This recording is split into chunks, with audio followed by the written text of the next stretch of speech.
most of the Al-Qaeda leaders that have been caught through a combination of law enforcement and intelligence operations, not through the use of the military. The military is a hammer. It is not a surgical instrument. And generally speaking, it is an inappropriate instrument in going after terrorists.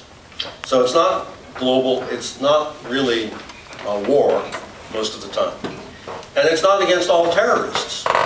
You know, it's not against the terrorists in Colombia, the FARC.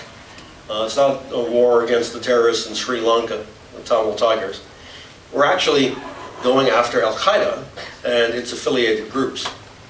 And I always thought that the problem with calling it the global war on terrorism is if you don't know what you're doing, if you don't know who you're going after, you're unlikely to succeed.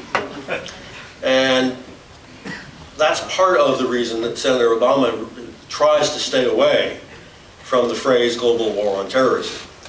You know, the 9/11 Commission said that probably the most effective way of going after Al-Qaeda is ideologically. It's a battle of ideas. You have to take the people who might be persuaded by Al-Qaeda and persuade them that Al-Qaeda is wrong. You don't do that by blowing up their houses. You don't do that by military operations. You do it by example, having a society in which there is the rule of law, in which there are civil liberties, in which we honor our treaty obligations. And that means not doing things like Abu Ghraib, not doing things like Guantanamo, not doing things like ripping up habeas corpus, not doing things like wiretaps.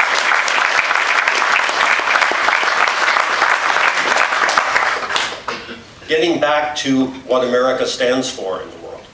You know, the combination of electing Barack Obama, that one act, and then subsequently having America return to what its values are and what it stands for, is the best thing we could do in our battle of ideas against Al-Qaeda.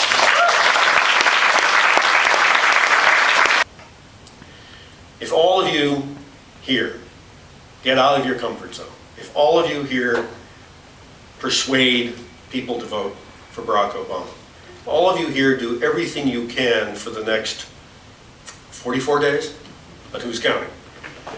If all of you here do everything you possibly can, it might just make the difference, as it did with Jim Webb. You know, Virginia closes early. Virginia is, I think, the first state that closes its polls. And that means it's possible that the networks will call Virginia first. It's possible that at 7:15 or 7:30 or 7:40 on election night, the first state will be called.